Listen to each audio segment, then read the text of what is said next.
Bonsoir, chers auditeurs, chères auditrices, chers téléspectateurs, chères téléspectatrices. Soyez les bienvenus sur La Voix de Djibouti. Ce soir, dans notre émission mensuelle Œil sur le continent, nous allons vous parler de les droits de l'homme à Djibouti et plus particulièrement la dernière mission de FIDH, la Fédération internationale des droits de l'homme. Notre invité ce soir est Maître Alexis Dessoif. Bonsoir, Maître. Bonsoir. Maître Alexis, vous êtes un des vice-présidents de la Fédération internationale des droits de l'homme, FIDH, et vous avez effectué une mission il y a 2 semaines à Djibouti. Vous allez nous en dire un peu plus, mais pour commencer,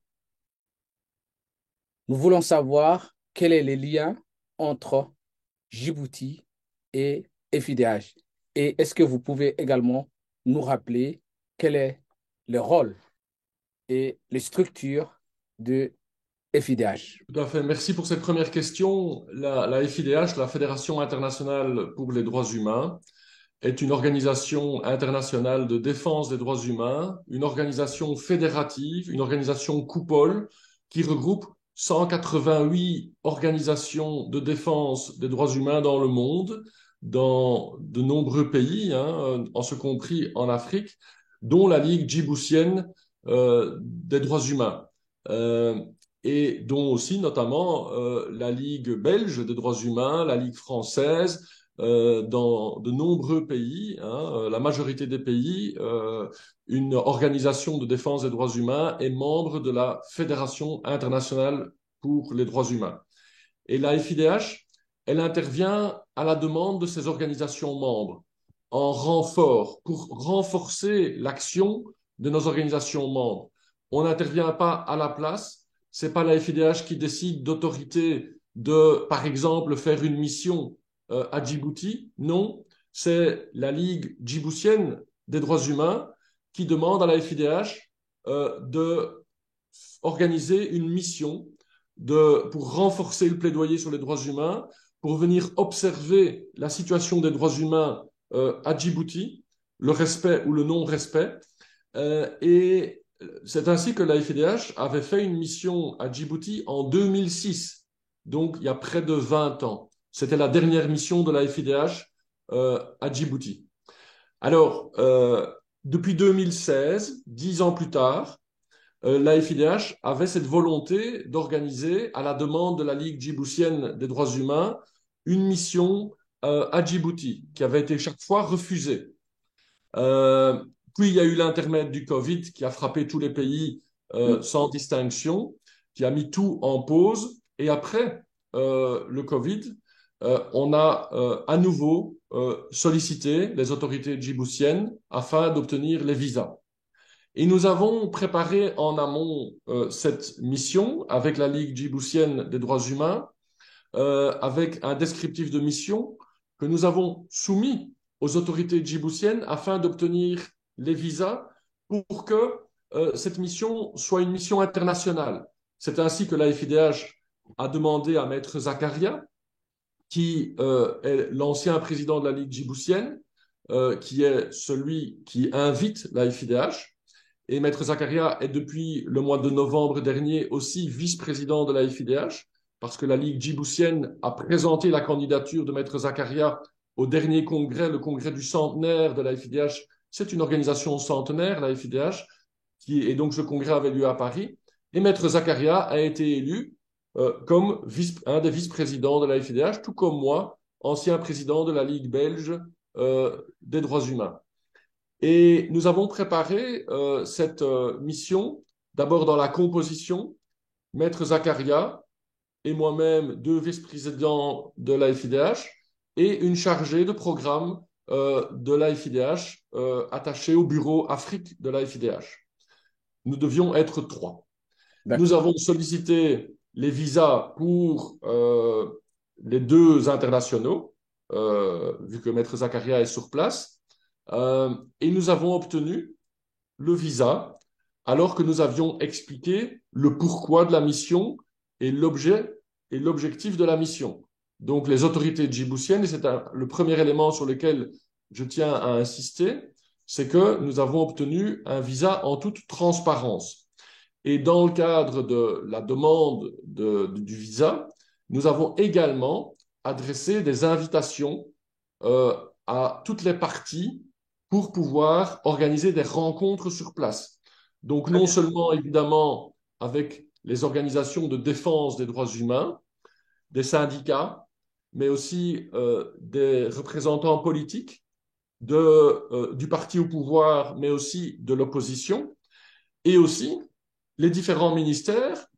Et jusqu'à la présidence, nous avons demandé à la présidence de pouvoir les rencontrer. Donc, euh, très, un panel et des Large. rencontres Hmm. très larges Très bien. et de tous les côtés. Et donc, l'objectif de cette mission, et je termine par là, Justement, l'objectif de oui. cette mission, c'était vraiment de faire un état des droits de l'homme à Djibouti. Comment est-ce que les droits humains sont perçus, respectés, mis en œuvre, et tout ça conjointement avec notre organisation membre, la Ligue djiboutienne des droits humains, pour pouvoir finalement documenter ce que eux vivent au quotidien à Djibouti. Très bien. Maître, vous avez décrit, on va dire, d'une manière générale, votre mission et pourquoi vous vous étiez rendu à Djibouti. Une fois sur place, à Djibouti, comment ça s'est passé déjà, la préparation lors de cette mission? Alors, il y a cette préparation qui se fait déjà avant le départ, c'est-à-dire quel axe allons-nous choisir pour cette mission. Et le sujet principal que nous avons choisi, qui nous semblait prioritaire, c'était le respect des droits civils et politiques. Le respect des droits civils et politiques, c'est les droits humains de la première génération. C'est la liberté d'expression, c'est le droit de s'assembler, c'est le droit de manifester. Euh, Ce sont les droits civils et politiques. Et donc, quand je dis les droits humains de la première génération, c'est par rapport aux droits humains de la deuxième génération, qui sont plutôt les droits socio-économiques, culturels. Et alors, il y a encore les droits humains de la troisième génération, c'est le droit de vivre dans un environnement sain, ce sont les nouveaux droits environnementaux, les droits de la nature, etc. Et ce qu'on a constaté, évidemment aussi documenté par la Ligue djiboutienne des droits humains, c'est que les droits humains de la première génération n'étaient pas respectés à Djibouti. Il n'y a pas de liberté d'expression, elle est mise à mal. Il n'y a pas de droit de s'assembler, sauf dans un cadre très privé. Il n'y a pas de droit de manifester. La société civile et l'espace de la société civile, on nous relatait cet espace est extrêmement réduit. Et donc, le but, c'était de documenter ça. Des défenseurs des droits humains à Djibouti nous disent qu'ils font l'objet de surveillance, de filature, d'arrestation. Ils sont empêchés d'exercer leur rôle dans le cadre de cette société civile.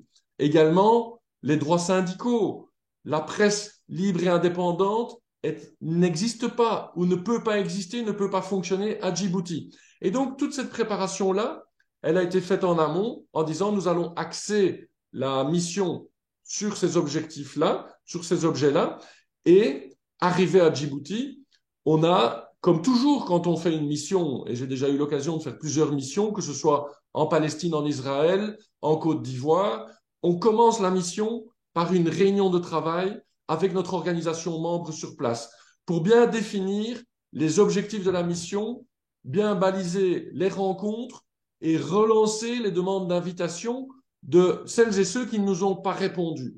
Hein. Et là, en l'occurrence, c'était les autorités djiboutiennes. Alors, pour répondre à votre question de comment ça s'est passé quand on est arrivé, eh bien, d'abord, je suis arrivé samedi,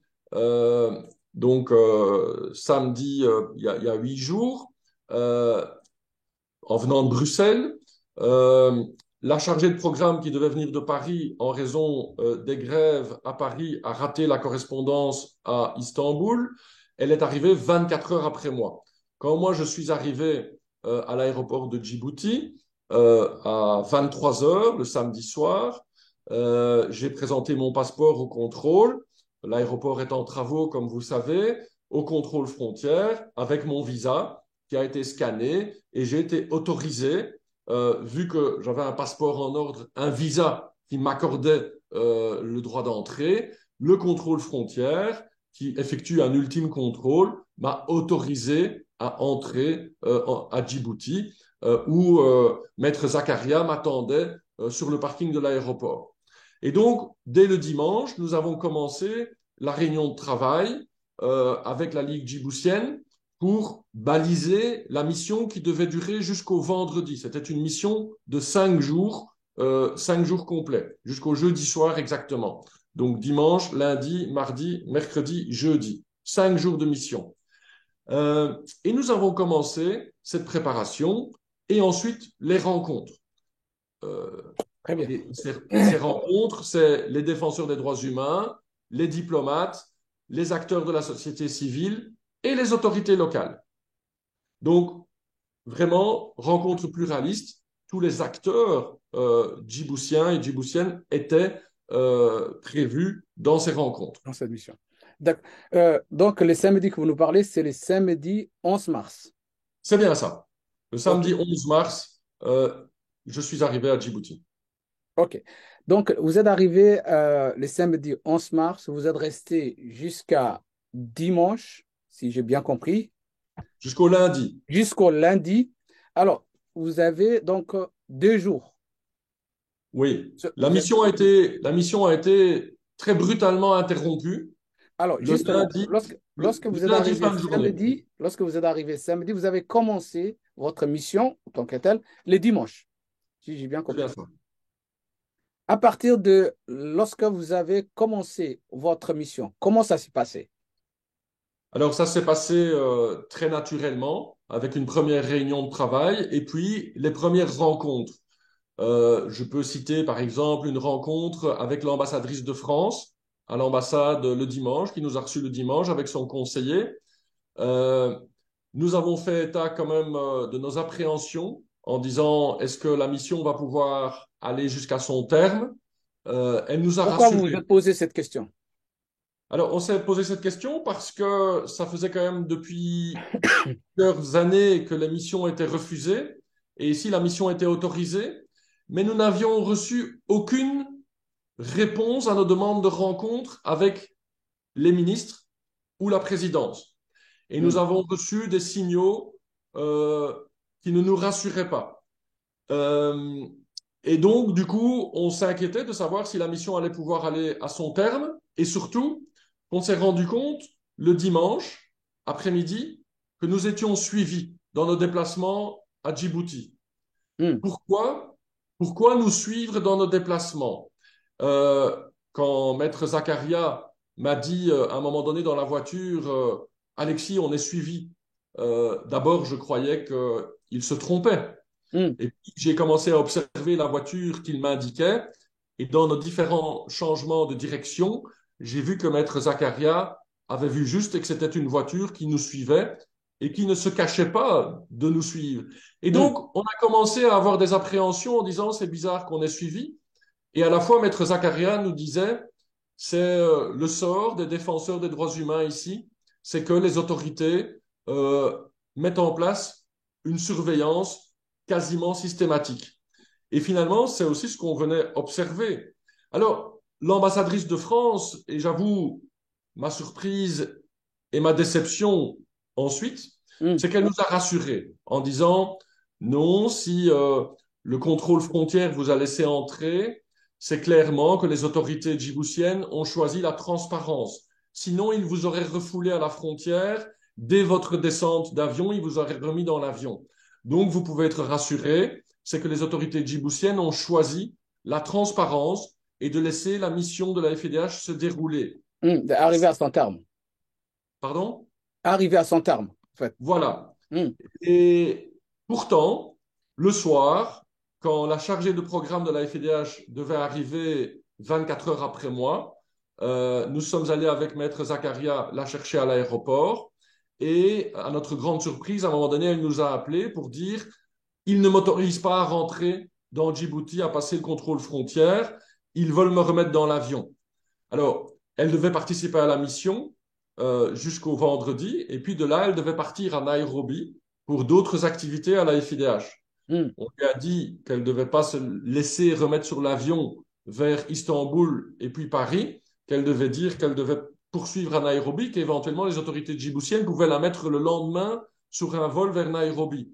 Ce qui nous aurait aussi laissé le temps de contacter le ministère de l'Intérieur en disant mais à quoi vous jouez? Qu'est-ce qui se Hmm. passe? Vous avez autorisé l'avocat Alexis De Soa, vice-président de la FIDH, il y a 24 heures à entrer dans Djibouti. Et Hmm. le lendemain, 24 heures plus tard, vous expulsez, vous refoulez la chargée de mission de la FIDH. Pourquoi cette différence de traitement? Quelle a Et été la raison, on lui a donné quelle raison?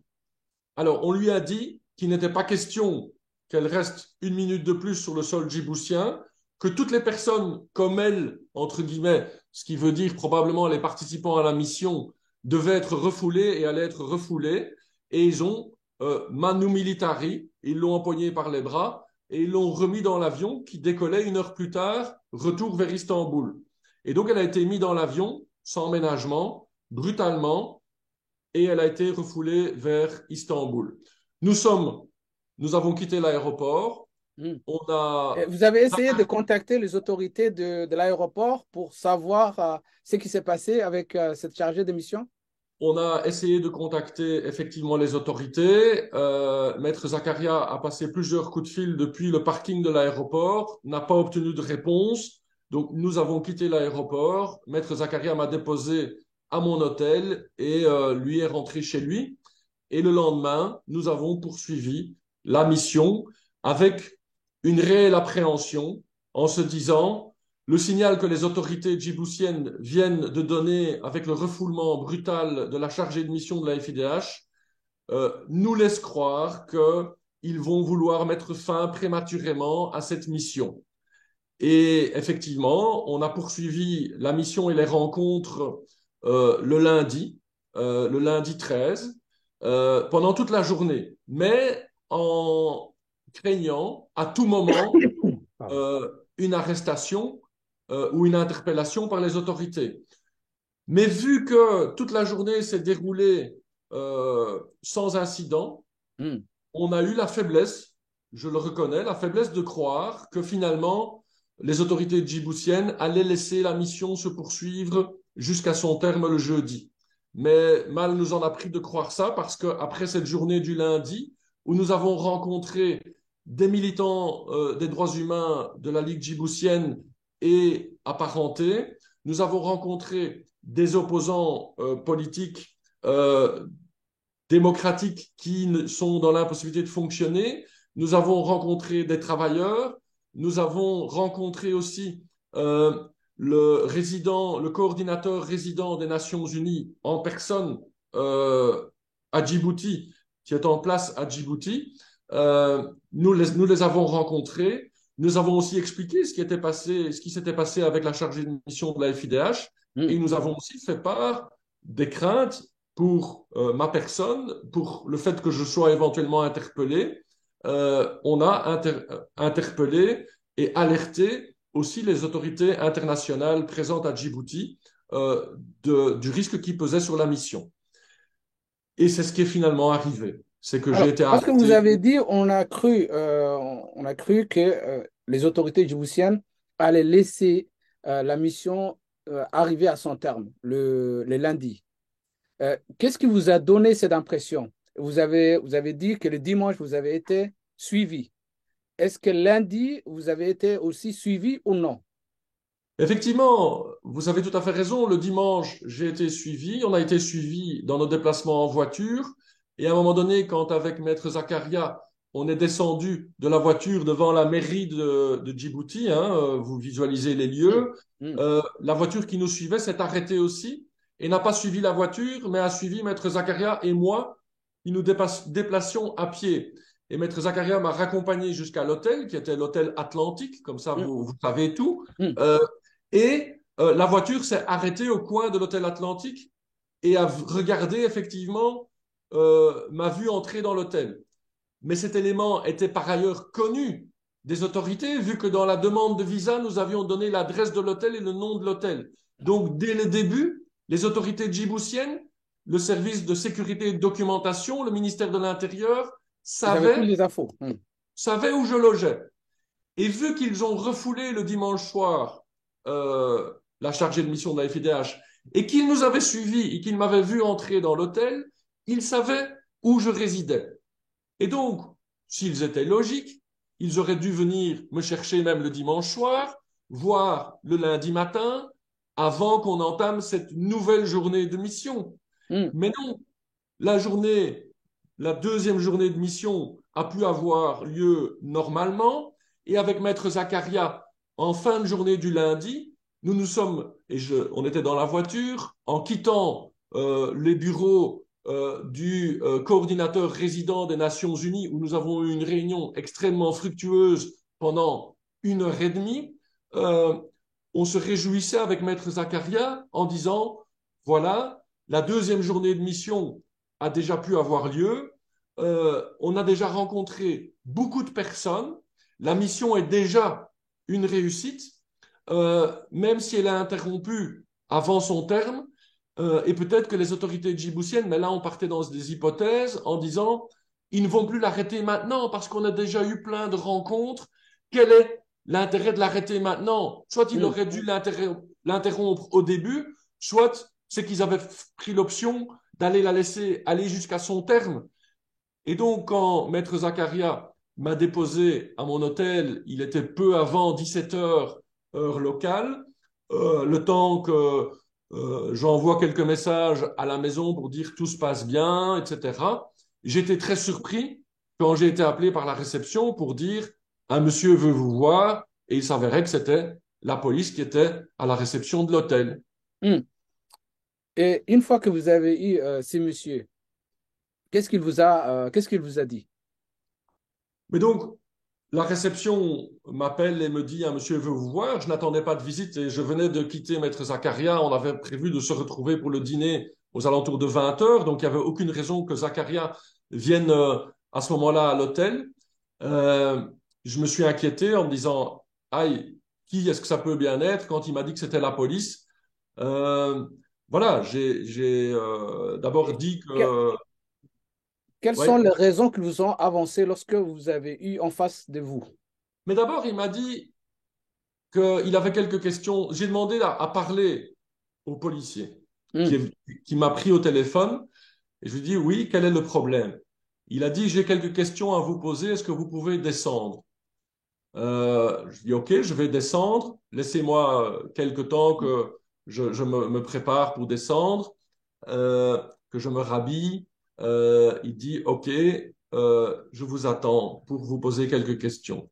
Je suis pas descendu assez vite à son goût et il est monté avec ses collègues. Ils sont montés au premier étage où se situait ma chambre et il a tambouriné sur ma porte. J'ai été ouvrir et visiblement, c'était pas pour me poser des questions, mais c'était pour m'arrêter. Il m'a Hmm. pas donné de motif. Il a dit, vous êtes arrêté et on va vous expulser. On va vous expulser en dehors du pays immédiatement. Euh, mais sans explication. J'ai posé la question d'avoir une explication. Hmm. Il ne m'en a pas donné. Ils m'ont laissé 5 minutes pour faire mes bagages et j'ai dû partir de l'hôtel et j'étais plus libre de mes mouvements. En droit, ça s'appelle tout simplement une arrestation. D'accord. Et quand on est sorti de l'hôtel entre ces 4 policiers en civil qui étaient extrêmement nerveux, extrêmement pressés, extrêmement brutaux en parole, j'ai reconnu la voiture qui nous avait suivis aussi le lundi dans nos déplacements. Donc on a été suivis aussi le lundi dans nos déplacements. Euh, et j'ai reconnu le chauffeur, j'ai reconnu la plaque de la voiture et m'ont fait prendre place sur la banquette arrière, flanqué par 2 policiers à l'arrière, le chef des 4 qui était devant et le chauffeur en uniforme. Et là, Maître Zakaria s'est inquiété de savoir si j'allais être conduit à l'aéroport, ce qui était Hmm. le moins mauvais Option. scénario, ou Hmm. conduit à la sécurité pour interrogatoire. Euh, et on est parti à toute vitesse, parce que visiblement ils étaient très pressés, et j'ai rapidement vu et constaté qu'on prenait la route de l'aéroport et que le but était évidemment, visiblement, de m'expulser, de me mettre sur le premier avion possible. D'accord. Arrivé à l'aéroport, est-ce qu'il n'y avait pas un avion qui était disponible tout de suite? aussi. Alors, arrivé à l'aéroport, le premier avion, c'était l'avion pour Addis Abeba, à 19h15. Et on est arrivé à l'aéroport vers 18h15, si mes souvenirs sont bons au niveau du timing. Et là, ils ont fait les formalités pour me mettre dans l'avion. Mais l'événement marquant à l'aéroport, où d'autres personnes de sécurité sont entrées en scène, euh, ça a été très tendu. J'ai été vraiment interpellé brutalement en parole par le chef sécurité de l'aéroport qui, à un moment donné, m'a emmené, une fois qu'ils avaient pris mon passeport pour prendre un billet. Je pensais que ça allait être une salle d'attente où on allait me faire attendre l'avion. Mais en fait, il s'est avéré que c'était la salle de fouille où ils ont fouillé mes affaires, où j'ai dû vider toutes mes poches et où la manière dont on m'adressait la parole était extrêmement brutale. Et où je disais à plusieurs reprises, il n'y a aucune raison de me parler comme ça, aussi violemment, parce que je n'ai rien fait de mal. Mm. Je suis venu à Djibouti avec un visa m'autorisant. La demande de visa n'était pas une tromperie, vu que nous avions expliqué le motif de notre visite avec la lettre d'invitation de la Ligue djiboutienne des droits humains, avec la lettre de la FIDH expliquant l'objet de la mission. Les autorités djiboutiennes, en nous accordant le visa, connaissaient le motif de ma venue et au dernier contrôle, parce qu'on sait qu'un visa, ce n'est qu'une condition d'entrée, il faut encore une autorisation d'entrée sur place au service contrôle frontière, et au Mm. contrôle frontière, on m'avait autorisé à entrer. Donc pourquoi me reprocher d'être à Djibouti alors que c'était en toute transparence avec l'accord des autorités djiboutiennes? Et là, dans le local de fouille, je me suis vraiment fait interpeller violemment, notamment par le chef sécurité, qui à un moment donné m'a crié dessus en disant, quand je viens dans votre pays, je respecte la loi. Et je lui ai dit, mais dites-moi en quoi, en venant dans votre pays, je n'ai pas respecté la loi, je n'ai rien fait d'illégal, j'avais l'autorisation, vous saviez pourquoi je venais, et vous nous avez même suivis. Donc vous saviez ce qu'on faisait. Et on n'a rien fait d'illégal. Alors, après, le porte-parole du contrôle frontière a dit à la presse que Maître Alexis de Souave n'avait pas respecté les lois de sécurité de Djibouti. Alors, je ne comprends toujours pas en quoi je n'aurais pas respecté les lois djiboutiennes. Une autre explication est venue du ministère de l'Intérieur pour dire que On la va mission revenir, effectivement. manquait de neutralité, mais j'aimerais revenir sur le local de fouille Mm. en disant que là, ils ont passé toutes mes affaires au peigne fin. Ils m'ont à un moment donné suspecté que j'avais pas vidé mes poches alors que mes poches étaient vides. J'ai vraiment dû retourner mes poches pour montrer qu'elles étaient vides, parce que sinon ça allait mal se passer, alors que je collaborais, que je mettais tout sur la table. Et puis ils ont fouillé mon sac, dans les moindres recoins, jusque dans mon linge sale, pour voir si je ne cachais rien dans mes chaussettes, dans mes chaussures. Tout a été fouillé et mes affaires ont été triées. Et là, c'est quelque chose qui me choque extrêmement fort, c'est qu'ils ont pris mes notes, ils ont pris mes notes d'entretien et ils ont pris mon GSM, mon téléphone portable et mes cartes SIM qu'ils ne m'ont pas rendues. Ils ne m'ont pas rendu ça, ils ont dit qu'ils les confisquaient. Je n'ai même pas reçu un papier pour dire les objets qu'ils confisquaient. Mm. Normalement, la procédure veut que on ait un papier officiel qui dit voilà tel objet, le téléphone portable, les cartes SIM, les notes d'entretien, etc. sont confisquées. Comme ça, on a un reçu. Rien de tout ça. Et puis j'ai été poussé dans l'avion. J'ai demandé un droit fondamental qui est de pouvoir passer un appel téléphonique pour avertir mon épouse ou mon ministère des Affaires étrangères comme quoi j'étais privé de liberté et expulsé du pays. Quand on est privé de liberté, c'est Mm. un droit fondamental de pouvoir avertir ses proches euh, ou ses autorités nationales pour dire voilà ce qui m'arrive. Et ce droit m'a été refusé. J'ai dit clairement que je refusais de monter dans l'avion si je ne pouvais pas passer un appel téléphonique. Et là, j'ai reçu la promesse que si je montais dans l'avion, et je devais monter dans l'avion avant que les passagers montent, ils allaient m'apporter un téléphone dans l'avion. Ils me l'ont promis au moins 5 fois parce que j'ai insisté. Hmm. Et je me suis rendu compte qu'une fois qu'ils m'ont conduit dans l'avion, ils étaient 6 policiers à ce moment-là autour de moi pour être sûr que je monte dans l'avion. Je suis arrivé dans l'avion, j'ai attendu et je me suis rendu compte qu'ils m'avaient berné, qu'ils m'avaient menti une fois de plus. Hein. Ils m'avaient Hmm. menti au moment de mon arrestation quand ils disaient c'est pour vous poser quelques questions. C'était pas ça. Ils Hmm. m'ont menti quand ils ont dit que j'allais récupérer toutes mes affaires. Ils ont menti parce que ils ont confisqué mon téléphone, mes notes et mes cartes SIM. Et puis quand ils m'ont promis que j'allais pouvoir passer un appel, mais depuis l'avion avec un téléphone portable qu'ils allaient m'apporter, ils m'ont menti parce que je n'ai pas pu appeler, pas pu passer ce coup de fil. Et quand j'ai voulu descendre de l'avion en disant je descends, je veux passer un coup de fil, ils ont menacé d'utiliser la force pour que je reste dans l'avion. Et donc, je suis resté dans l'avion et je suis parti vers Addis Abeba sans téléphone, sans avoir pu avertir personne de mon arrestation et de mon expulsion. Et donc, c'est par l'absurde que les autorités djiboutiennes nous ont finalement montré à la FIDH comment les défenseurs des droits humains étaient traités à Ah, Djibouti, à savoir une surveillance, des filatures, des arrestations et les droits élémentaires des personnes interpellées qui ne sont pas ils sont respectés, pas foués. ils l'ont appliqué sur ma personne. Très bien. Maître Alexis, Djibouti a répondu à cette mission en disant que Maître Alexis n'était pas neutre, premièrement. Deuxièmement, qu'il avait un visa de touriste. Ça, c'est la déclaration. Nous avons eu trois interventions des autorités djiboutiennes. Un, par le porte-parole de l'IMP, le parti au pouvoir à Djibouti, à Paris, où il a donné une interview à RFI. L'autre, le ministre de l'Intérieur. Et le troisième, le président on va dire, la Commission des droits de l'homme à Djibouti. Ces trois interventions, le premier indique, le ministre de l'Intérieur indique que vous n'êtes pas neutre dans ce dossier et que vous êtes l'avocat de Daïr Ahmed Farah, ce qu'il a écrit dans son communiqué, et que pour lui, Djibouti travaille avec les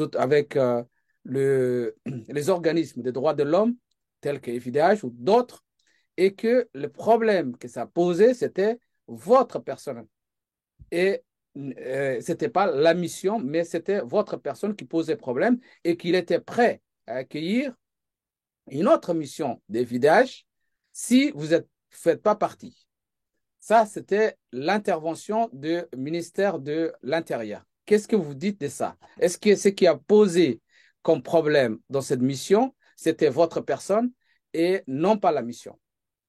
Alors, j'ai entendu effectivement ces explications du ministre de l'Intérieur données a posteriori en disant la personne de maître Alexis de Soif, elle n'est pas neutre, il n'est pas neutre parce Hmm. qu'il a été l'avocat de Daher Ahmed Farah Un opposant à l'époque djiboutien. en 2017 pour une action devant le Conseil des droits de l'homme des Nations Unies, où nous avons obtenu la condamnation de l'État de Djibouti.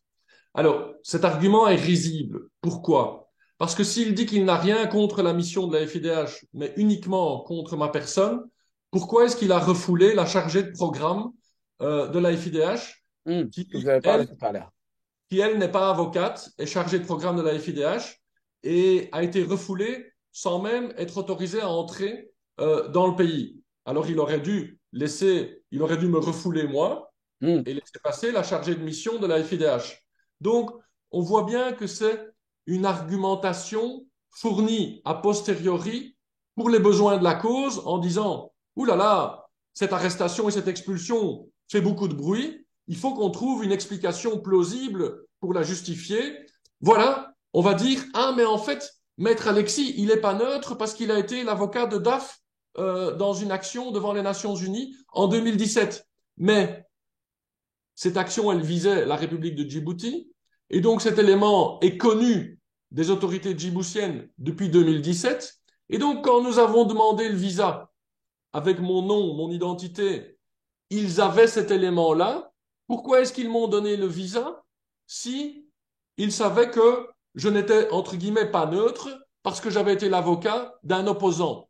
Alors, ils font, ceci dit, une erreur de débutant en confondant l'avocat avec son client. Justement, on va Ils, revenir sur ce point. ils, On va- ils n'ont peut-être pas réalisé, et c'est peut-être un des problèmes des autorités djiboutiennes, la fonction première d'un avocat qui agit en toute indépendance et qui ne peut pas être assimilé à son client, à la personne qu'il défend.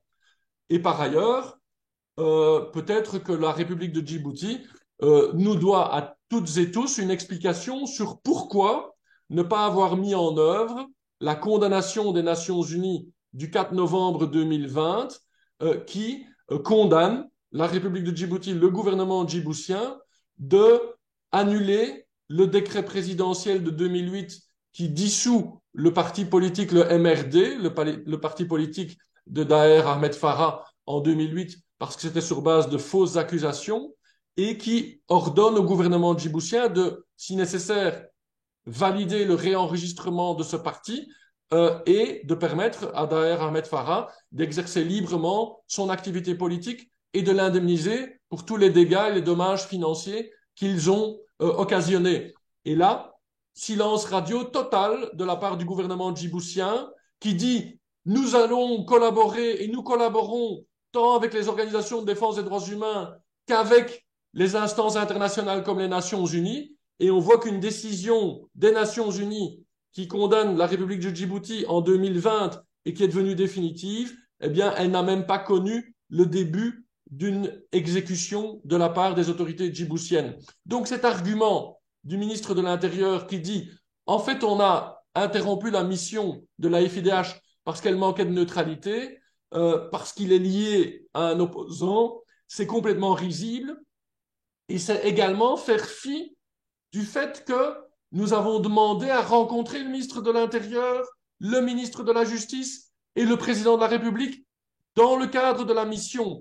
Le Mm. fait que les premières personnes qui ont répondu à nos demandes d'entretien, soit des défenseurs des droits humains, soit des partis politiques d'opposition ou des représentants syndicaux ou des journalistes indépendants qui essayent de faire leur travail tant bien que mal, que ce soit eux qui ont répondu en premier et que les autorités nationales n'aient toujours pas répondu, c'est un problème lié aux autorités nationales, mais qui n'est pas un problème à la FIDH. Nous avons demandé de rencontrer le panel complet. Et puis un dernier mot sur la CNDH, la Commission Mm. nationale des droits de l'homme, qui nous reproche visiblement ce manque d'indépendance. Pourquoi la CNDH n'a pas accepté une demande d'entretien avec la FIDH? Pourquoi ils ne répondent pas à notre demande d'entretien? Euh, Alors, visiblement, le visiblement, elle président, n'est pas si indépendante que ça. le président de cette institution a répondu qu'il n'était pas présent à Djibouti et qu'il ne pouvait pas vous rencontrer pour la période choisie. Alors, il a répondu ça après l'interruption brutale de la mission. Mm. La lettre était en sa possession depuis au moins plusieurs semaines. Et là, nous n'avions pas obtenu de réponse. Et une fois que la mission était interrompue brutalement, il dit, ah, mais j'étais pas là, j'étais à Paris, je ne pouvais pas vous recevoir. Euh, Mm. c'est Oui, il risible. était à Genève. Ouais.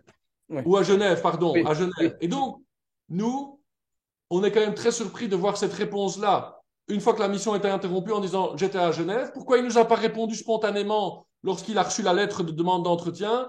Je suis désolé, je serai à Genève, mais rencontrons-nous à Genève si vous voulez, ou ailleurs quand vous voulez. Nous sommes Mm. ouverts au dialogue. Et donc finalement, la FIDH a la confirmation que la CNDH, qui est censée être un organisme indépendant du gouvernement djiboutien pour veiller au respect et à la mise en œuvre des droits humains, eh bien, cette CNDH, elle a peut-être la couleur et l'odeur d'un organisme indépendant, mais dans les faits, ce n'est pas un organisme indépendant comme on connaît par rapport aux critères de Paris sur ces CNDH qui doivent être d'une indépendance totale du gouvernement. Et ici, visiblement, la C'est CNDH pollution.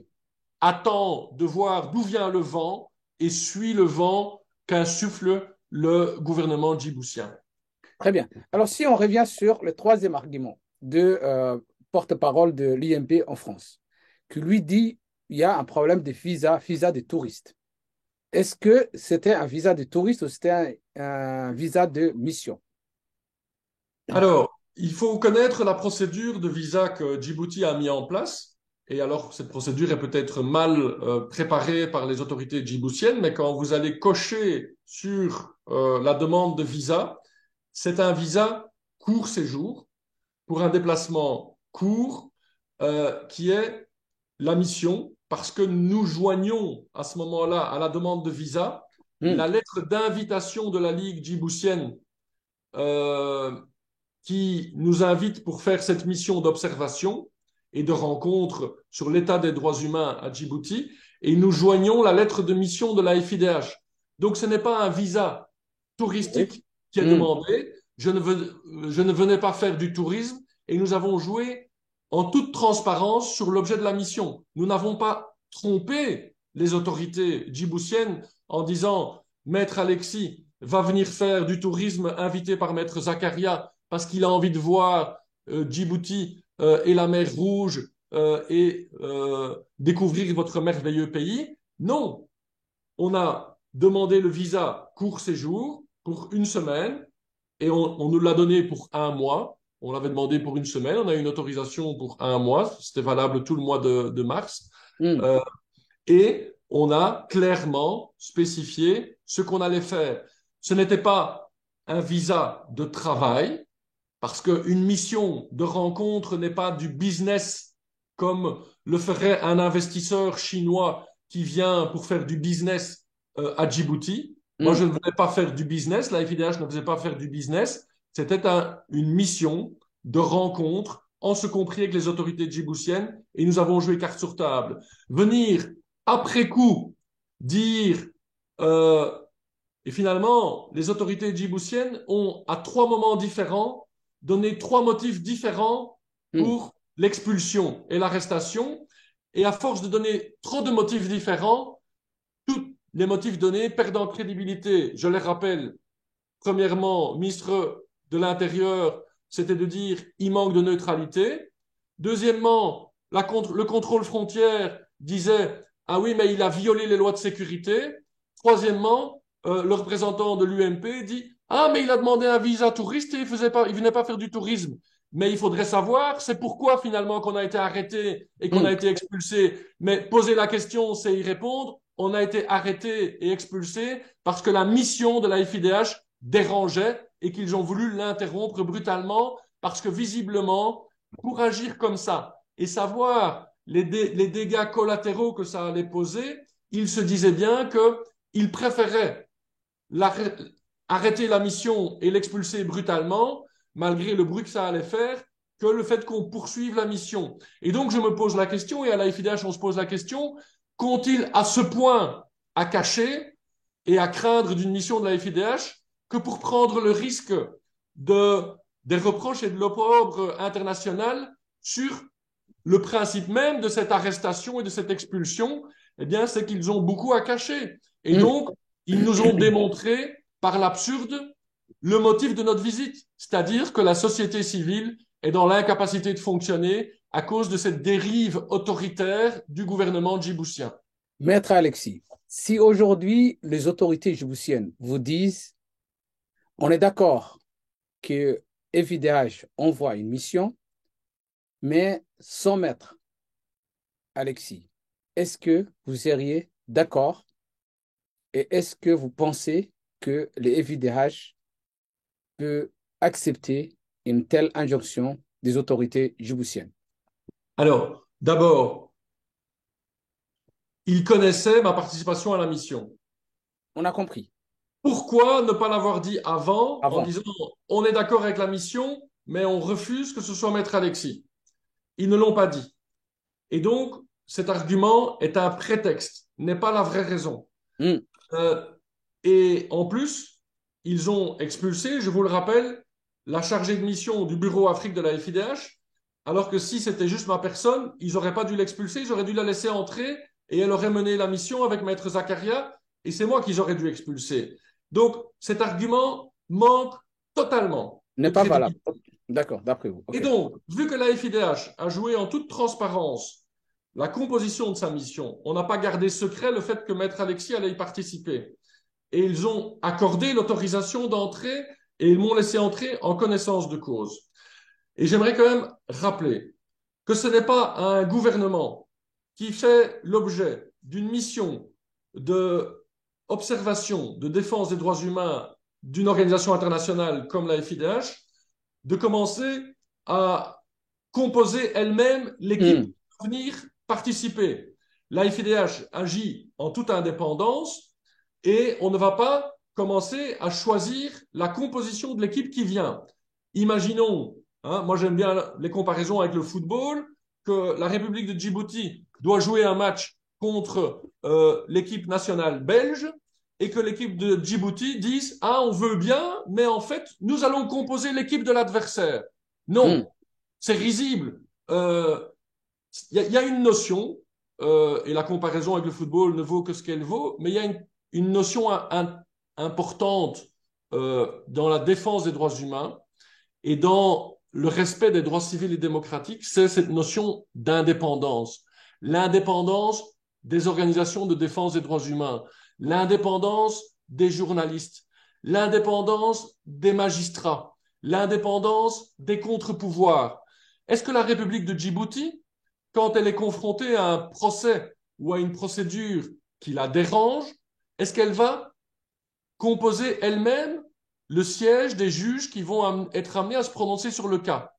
Est-ce que Hmm. quand la République de Djibouti, le gouvernement djiboutien, fait l'objet d'une enquête de journalistes d'investigation, est-ce qu'elle va composer l'équipe des journalistes d'investigation qui sont autorisés à investiguer? Est-ce que quand la FIDH lance une mission d'observation de défense des droits humains, elle veut elle-même composer l'équipe des observateurs? Visiblement, la réponse est oui. Eh bien, à la FIDH, nous disons c'est un problème au niveau de la défense et du respect des droits fondamentaux, des libertés fondamentales, des droits humains. Et nous n'allons pas, à la FIDH, jouer dans ce jeu-là en faisant une composition d'équipe qui plaise au gouvernement djiboutien en leur donnant un droit de veto sur la composition de l'équipe. Alors, soit ils refusent la mission de la FIDH, ce qu'ils ont fait en l'interrompant brutalement, mais ce n'est pas eux qui vont nous dire qui pourra y participer ou pas. Maître Alexis, revenons sur les cas que vous avez posés avec le gouvernement djiboutien, les cas de la défense que vous avez fait pour Daher Ahmed Farah. Est-ce que vous pouvez nous rappeler comment se sont passées les choses? Donc la Que- procédure, c'était une requête individuelle Hmm. devant le Comité des droits de l'homme des Nations Unies. Euh, une requête individuelle déposée par un requérant individuel comme la procédure le permet et comme le protocole signé et ratifié par Djibouti, la République de Djibouti, permet à un individu dont les droits civils et politiques sont bafoués à saisir cette instance onusienne. Et avec Maître Zakaria, nous étions deux avocats qui étions l'avocat de Daher Ahmed Farah, le président du MRD qui avait été dissous par décret présidentiel basé sur une fausse information Hmm. euh, en 2008 et les voies de recours internes avaient échoué. Et à ce moment-là, on a la possibilité de saisir les Nations Unies et les instances onusiennes. C'est une procédure que la République de Djibouti a acceptée parce qu'ils ont ratifié les conventions internationales qui permettent la saisine de l'instance onusienne. Et dans le cadre de cette procédure, ce qui est important à noter, et donc moi j'intervenais comme avocat en 2017, ce qui est important à noter, c'est que c'est une procédure contradictoire, c'est-à-dire que nous saisissons l'instance onusienne qui va interroger la République de Djibouti, à savoir le gouvernement djiboutien, qui dispose d'un délai de 6 mois pour répondre à la requête individuelle. Et donc, le gouvernement a apporté une réponse motivée, circonstanciée, que nous avons pu commenter, et le dernier mot revient au défendeur, à savoir la République de Djibouti représentée par son gouvernement. Et ensuite, la session du Conseil des droits de l'homme de novembre 2020, le 4 novembre 2020, a pris une décision en prenant connaissance des motifs que nous avions invoqués et de la réponse apportée par le gouvernement. Donc, dans le cadre de cette procédure où les arguments ont été échangés, il y a finalement une décision qui a été prise le 4 novembre 2020 et dont on voit 2 ans et demi plus tard qu'elle n'a toujours pas été exécutée, pas le début d'une exécution, alors que le gouvernement djiboutien disposait d'un délai de 180 jours, à savoir 6 mois, pour exécuter la décision. Et ils ne l'ont pas fait. Alors ça, c'est un constat que, effectivement, la communauté internationale peut faire, à savoir que la République de Djibouti, qui dit collaborer avec les instances internationales, qui dit collaborer avec les organisations de défense des droits humains, eh bien, ne respecte pas une décision définitive d'un organe des Nations Unies qu'il préfère nier, qu'il préfère tirer sur le messager plutôt que de répondre au message.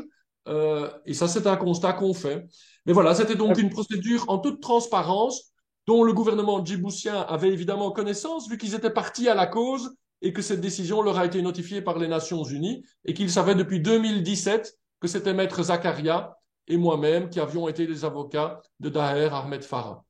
Maître Alexis, le gouvernement djiboutien a déclaré qu'il travaillait avec des organismes internationaux des droits de l'homme.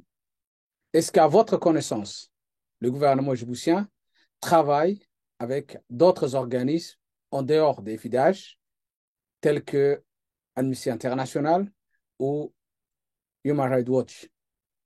Est-ce que vous avez des informations en ce sens? Alors, je pense que c'est important, qu'il est important d'aller gratter derrière cette communication, derrière le vernis de la communication.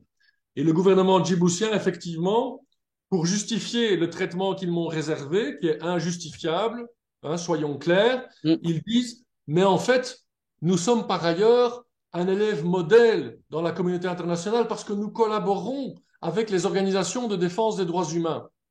Alors il faudra quand même m'expliquer en quoi consiste cette collaboration, parce qu'il ne suffit pas de le dire pour que ce soit effectif. Il ne suffit pas d'avoir l'un ou l'autre entretien ou l'un ou l'autre échange avec une organisation internationale de défense des droits humains. Et il y en a 3 grandes au niveau international. Effectivement, vous les avez citées, Amnesty International, Human Rights Watch et la FIDH. Quand je vois comment ça se passe avec la FIDH, je suis très curieux de voir ce qu'il pourrait montrer de comment ça se passe avec Amnesty International et Human Rights Watch. C'est pas parce qu'éventuellement il y a eu un échange ou un contact que pour autant on puisse parler de collaboration. Parce que quand on dit collaboration, ça veut dire qu'on collabore pour rencontrer les recommandations faites par l'Organisation internationale de défense des droits humains. Et quand nous voyons comment sont traités les membres de notre organisation, membre qui est la Ligue djiboutienne des droits humains, quand on voit comment sont traités les acteurs de la société civile djiboutienne, eh bien, nous dénonçons le non-respect des droits civils et politiques qui sont la base dans une société qui se veut démocratique, et ces conditions de base ne sont pas réunies. Et donc, quand le gouvernement djiboutien dit « nous collaborons avec les organisations de défense des droits humains », les organisations internationales, c'est de la pure communication pour essayer de faire passer le traitement qu'ils ont réservé à une des 3 grandes organisations de défense des droits humains au niveau international, qui est la FIDH. Et s'ils ont la faiblesse de croire qu'ils vont s'en sortir juste avec une communication, juste avec des paroles, alors qu'au niveau des actes, rien ne suit, eh bien, ils se trompent très lourdement. Alors, pour être complet à cette question, nous avons contacté Amnesty International et Human Rights Watch et tous les deux nous ont répondu qu'ils ne travaillaient pas avec le gouvernement djiboutien, en tout cas qu'ils ne travaillaient pas sur les dossiers de Djibouti au niveau des droits de l'homme. Mais ce que vous me dites est extrêmement grave et vous me l'apprenez, et merci d'avoir fait votre travail de vérification, de checker une information qui vous est donnée et qu'on est censé accepter pour argent comptant quand le gouvernement djiboutien dit qu'il collabore avec les autres. Et visiblement, ce n'est même pas une collaboration de façade comme je l'imaginais, mais c'est un pur mensonge. Et donc, ça en dit plus sur le gouvernement djiboutien que sur tout le reste des acteurs. Ça montre que le gouvernement djiboutien ne recule devant rien, même pas devant des flagrants mensonges, pour justifier l'injustifiable, à savoir comment sont traités les défenseurs des droits humains et comment on traite une mission internationale qui vient voir et constater ce que on nous relate. Hmm. Alors, sur le cas juridique, est-ce que vous avez entendu ce que disait le ministre de l'Intérieur, justement, le fait qu'un avocat, du moment qu'il travaille pour, on va dire, une partie même opposante, ou en tout cas ennemie même, peut-être, est-ce que juridiquement, le gouvernement djiboutien a le droit de, euh, de poursuivre, en tout cas d'attaquer un avocat qui a défendu une partie adverse? Est-ce que juridiquement, c'est valable?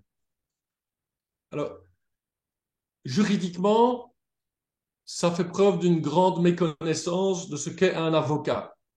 Une notion essentielle de notre métier, et un métier que je fais depuis maintenant 28 ans, 29 ans, c'est l'indépendance de l'avocat.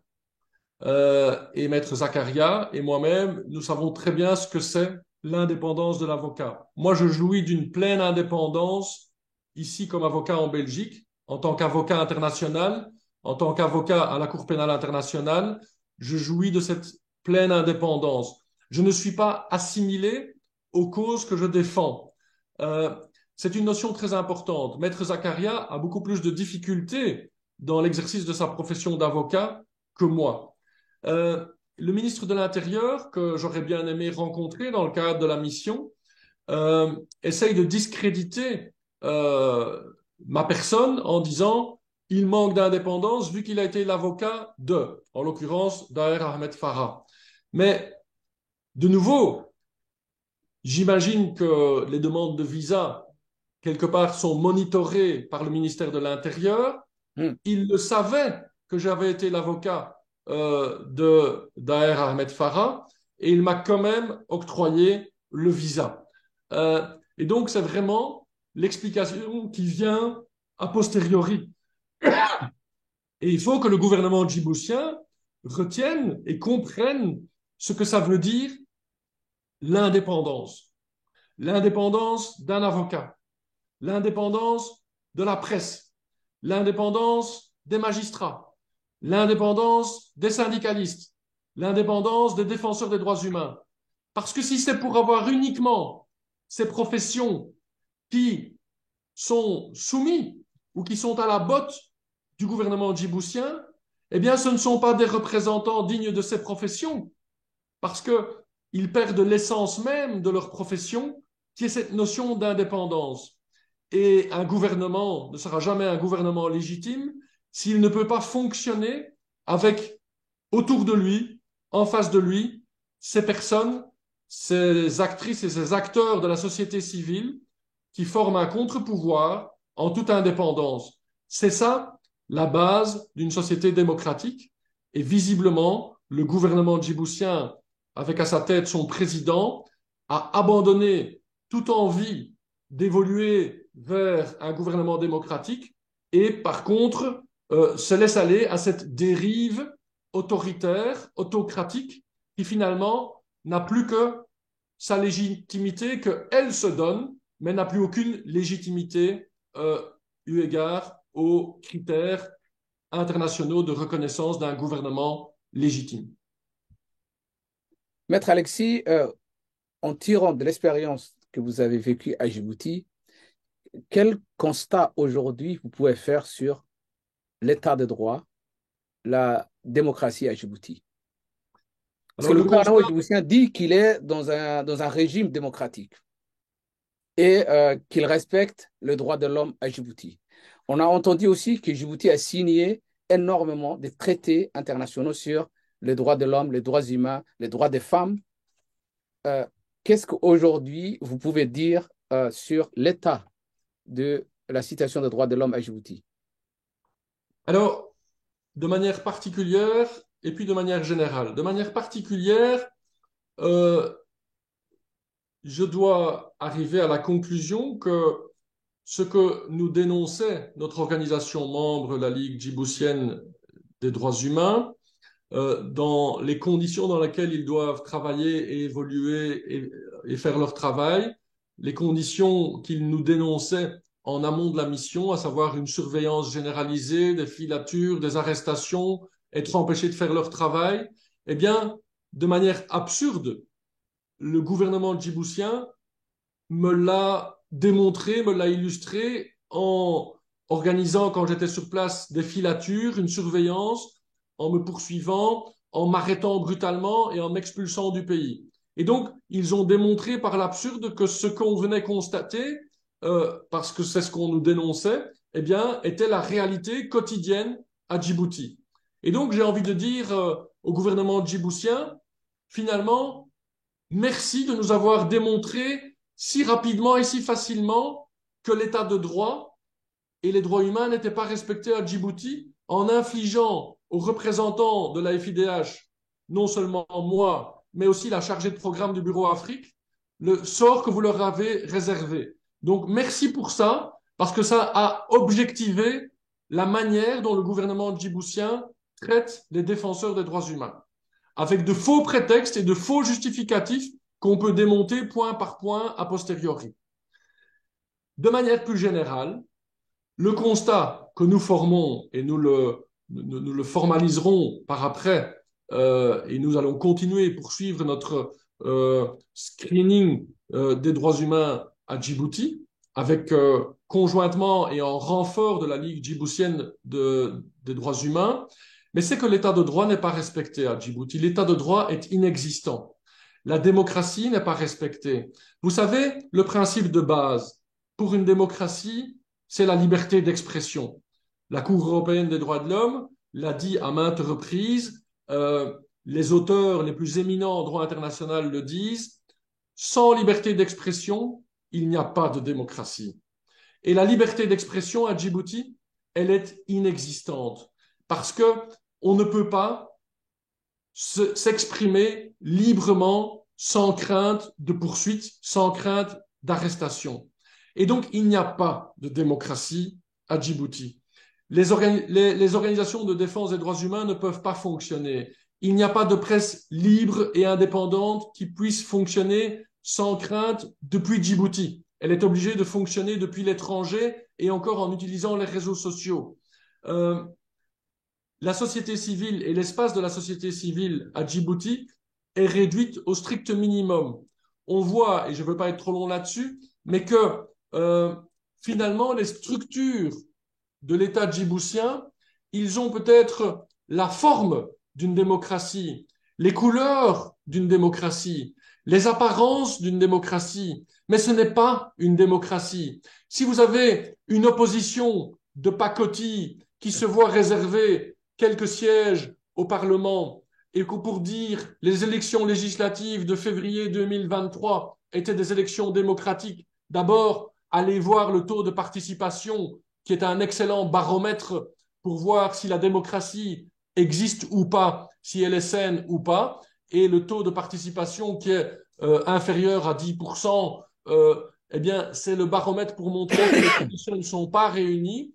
Ensuite, si vous n'avez pas, et si vous avez des partis politiques qui sont finalement clonés, ou des syndicats qui sont clonés, et où les militants historiques de base sont mis dans une situation d'empêchement de fonctionner, et que on dit ah mais il y a des syndicats qui fonctionnent à Djibouti, mais ce sont des syndicats liés au pouvoir, ou ce sont des partis politiques qui existent avec la bénédiction de la présidence et qui finalement font office de partis d'opposition, mais ne sont pas de réels partis d'opposition, parce que l'opposition démocratique, elle est dans l'impossibilité de fonctionner et d'exercer son activité politique. Et c'est aussi là-dessus que les Nations Unies, dans leur décision du 4 novembre 2020, ont condamné la République de Djibouti, parce qu'il y a une impossibilité d'exercer une activité politique libre à Djibouti. Et donc, le constat, il est clair, l'état de droit n'est pas respecté à Djibouti et la démocratie à Djibouti, eh bien non, ce n'est pas un État démocratique, mais c'est un pouvoir autocratique qui, avec un gouvernement qui a connu une dérive autoritaire, qui fait fi de l'état de droit, parce que l'état de droit, c'est quoi?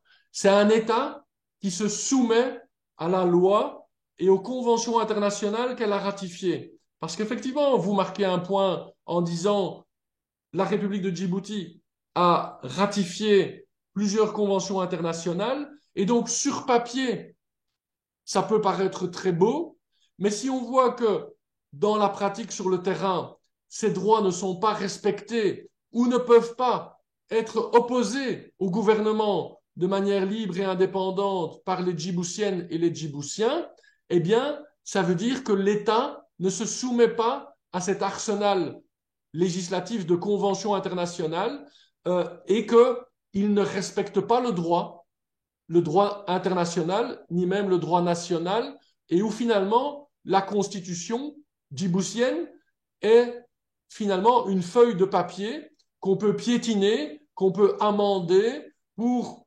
au bon gré des ambitions présidentielles du président qui se renouvellent sans cesse, modifier pour essayer de garder cette apparence de démocratie et d'état de droit en disant on a respecté la Constitution, mais en fait qui n'a plus aucune valeur vu qu'elle est modifiée sans cesse pour agréer le président et ses ambitions.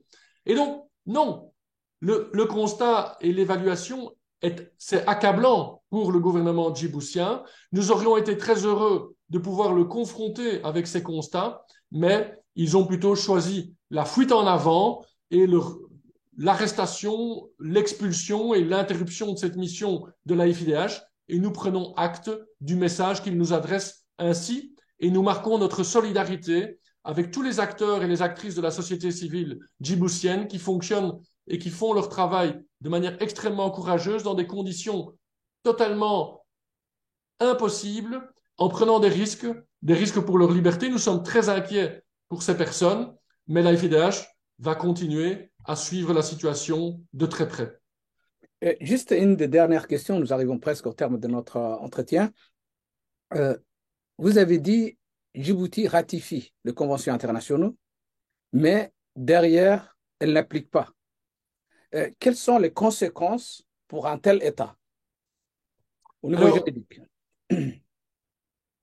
À partir du moment où il y a une reconnaissance de forme, mais que dans la pratique, il n'y a aucun respect de ces conventions, et où l'état de droit est bafoué de cette manière-là, on peut commencer à parler d'une dérive vers ce qu'on appelle en langage courant d'un État voyou.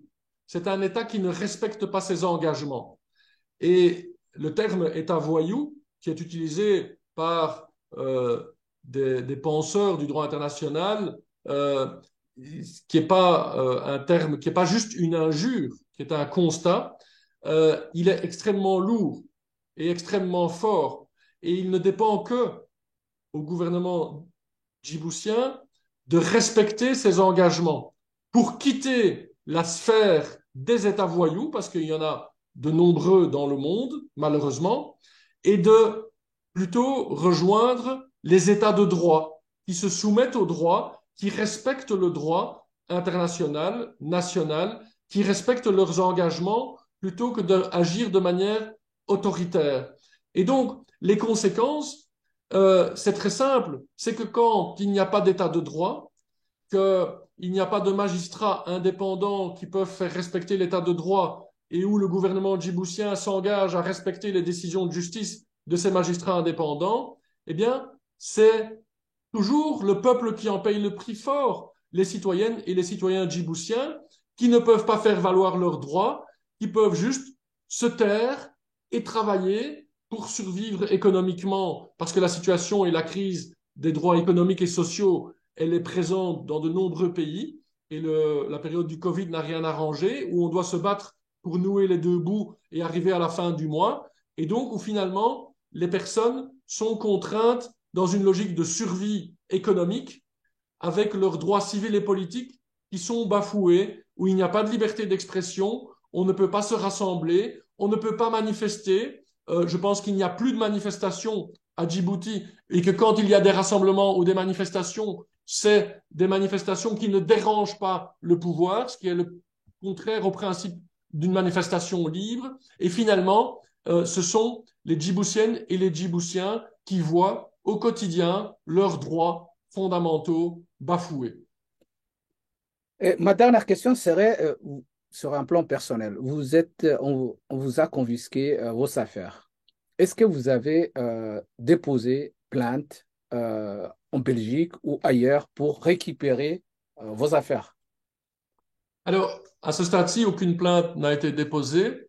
J'attends un sursaut du ministre de l'Intérieur djiboutien et du pouvoir djiboutien en disant, nous allons vous restituer votre GSM, votre portable, nous allons vous restituer vos affaires personnelles que nous avons confisquées sans vous donner même un reçu des affaires que nous avons confisquées. Je pense que plutôt que d'arriver avec trois motifs différents pour justifier le traitement qu'ils m'ont fait subir, il ferait mieux de reconnaître leur erreur, de restituer les affaires. Alors, je ne suis pas dupe. Je sais bien que le service de sécurité et de documentation a probablement copié tout le contenu de mon portable et donc ils ont encore moins de raisons de le garder vu qu'ils en ont copié tout le contenu. Très vraisemblablement. Alors, qu'ils me le restituent, qu'ils nous donnent des explications parce que de nouveau, ça en dit beaucoup sur la nature du régime qui est un régime parce que, désolé, mais saisir des notes confidentielles et saisir un téléphone portable sans même donner de reçu, ce sont des pratiques d'un régime totalitaire où on pense ne devoir rendre des comptes à personne d'autre sauf au président.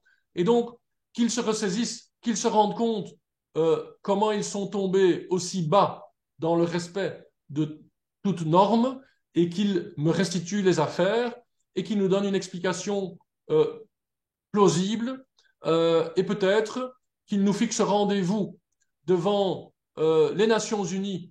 On sait que Djibouti va devoir se soumettre à l'examen périodique universel devant les Nations Unies à Genève et je serais très heureux de débattre avec le gouvernement djiboutien sur le respect ou sur les progrès qu'ils peuvent faire par rapport au respect des droits civils et politiques des Djiboutiennes et des Djiboutiens devant l'instance internationale prévue à cet effet.